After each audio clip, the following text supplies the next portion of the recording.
Hey friend, Church D coming at you once again. Thanks for tuning into What Does It Take to Win? On this episode, we're going to be discussing our mindset. In order to be successful, we must first have the mindset of success. In order to win, we must first believe that we can actually achieve the goal of winning.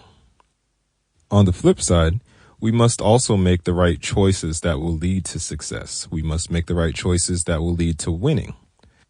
So let's talk about different mindsets. I'm going to start off with how it will possibly pertain to schooling or education, if you will. So we start off, we do preschool, we go to kindergarten, elementary school, high school, middle school, high school, and then higher education. So, your bachelor's, which is your undergrad degree, and graduate, and so forth. So from as young as kindergarten, we're asked the question of, what do you want to be when you grow up? So already we have to have the right mindset of, okay, I'm going to be this when I grow up. Although our minds haven't fully matured in kindergarten between the ages of 4 and 6 or 7, we now have to start thinking about our futures. And that still applies to us today. Even in adulthood, we have to figure it out. What do we want to do for the rest of our lives? Are we comfortable working from 9 a.m. till 5 p.m.? Or is there more? Do we want to be business owners? Are we content with being employees? Do we want to be CFOs? Do we want to be CEOs? And so on. Do we want to help build a business with somebody else? So, our mindset has to be right in order for us to succeed. So back to schooling. So we're told that we need to finish high school, go off to college, get a degree, and then get a job afterwards. But what we're not told is that it's really our mindset that's going to determine how successful and how happy we're going to be in life. For example, right now in this day and age, there are overqualified individuals who are working jobs that aren't paying them their worth. And then on the flip side, there are underqualified individuals who are working jobs that are pretty much overpaying them for what they don't know, actually. For example, I actually know some people who have advanced postgraduate degrees, and they have to work multiple jobs or work really long hours in order to make ends meet for their families. And, I just look at them, and they're pretty much struggling. And I say to myself, wow, they went to school for just about an additional 8 to 16 years. And they are working crazy hours, barely making it in order to support their families and, pay back the college debt that they've accrued. I know some people who didn't even get a chance to go to college or who may not have even finished college. And they seem to be pretty well off. They're making really great amounts of money. They're able to support themselves and even able to support others. There are also some who have gone to college for like maybe 2 years and, got 2-year college degrees or even went into different fields that didn't require more than 2 to 3 years of schooling. And they too are well off. So you have to ask yourself, or like I did, I asked myself, what separates the two? Why is it that the person who has the doctoral degree, the PhD, and the person who only went to college for maybe 2 or 3 years, why is it that the doctoral person, the doctor, if you will, is struggling to make ends meet, has to work 3 or 4 jobs, and the person who only has like a 2-year education or like an associate's degree or whatever the case may be, they are well off and they can possibly even donate into the doctor's funds. Why is it like that? Well, I came to the conclusion that it is the mindset. See, the mindset says, okay, I have to do all of this extra schoolwork. I have to work hard and then I'm going to be successful. Not realizing that, as I said in my other podcasts, you don't always have to work hard. You can work smart and you will be successful. I'll use myself again as an example. I'm pretty sure you're tired of hearing about me, but I like to work out, and I go to the gym probably 3 to 5 days a week, more so on the 3 days a week side. But hey, who's counting, right? But yes, I go to the gym 3 days a week. Now, I know that if I go 5 days a week, I might see more results, but I just choose to go 3 days a week, and I target certain muscle groups and I do certain exercises, and I'm able to see results in 3 days. There are some people, I've seen them because I've been going to this gym for about 5 years now. There's some people who've been going to the gym. They started off really skinny, and now when I see them, they look like they've been skipping the gym, staying home, eating. But they've been going to the gym consistently the same way I have been going. But the results are not showing. And I think that has to do with, their mindset. The mindset of, okay, if I go to the gym 5 days a week, or if I go to the gym 4 days a week, I'm going to see results. Not knowing that it depends on how you work out. That's going to give you those results. So your thought process really matters.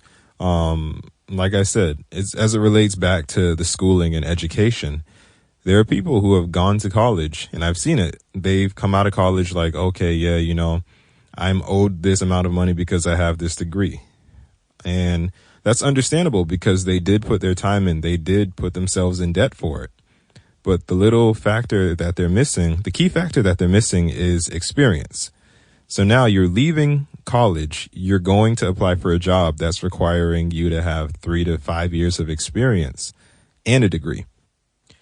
But when you're leaving college, you don't have the experience because you've been in class all these years. You've been out partying with your friends or doing whatever extracurricular activities. I won't say partying because not everybody parties, right?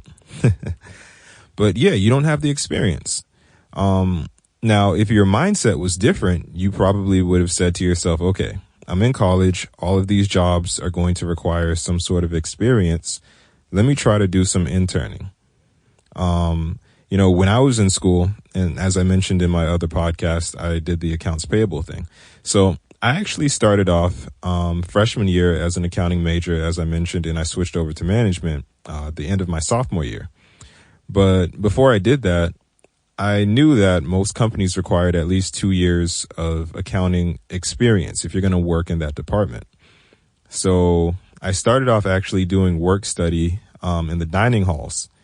Then that thing, I didn't like it that much because all I was doing was cleaning tables and taking out the garbage. It was really not fun. So I wanted to switch my work study to something that was in my field. So I switched to accounts payable, and this was my sophomore year. I got to the end of my sophomore year. I realized, okay, I don't really like accounting that much, but I'm going to keep working in accounts payable because I'm going to need some sort of experience in addition to this degree that I'm coming out of school with. So I stayed there. I worked there for a little bit over 2 years. And then right when I was leaving college, I'm getting all of these calls. And a lot of them were from, temp agencies and different contract jobs. But the point was, okay, I have experience and I'm going to have something that's going to bring in some sort of money to me. Not only can I gain more experience at these contract or temp jobs, when I go to apply for a full-time job, I'm going to be able to get that because now I have experience from the school that I went to and postgraduate experience. So I'm pretty much a hot ticket at this point on the market, if you will.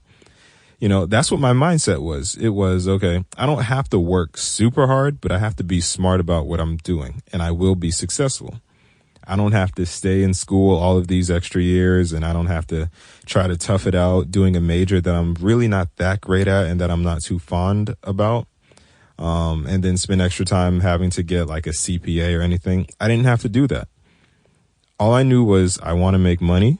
And I'm pretty good at saving money because now I see the ins and outs of how to pay bills and how to receive money.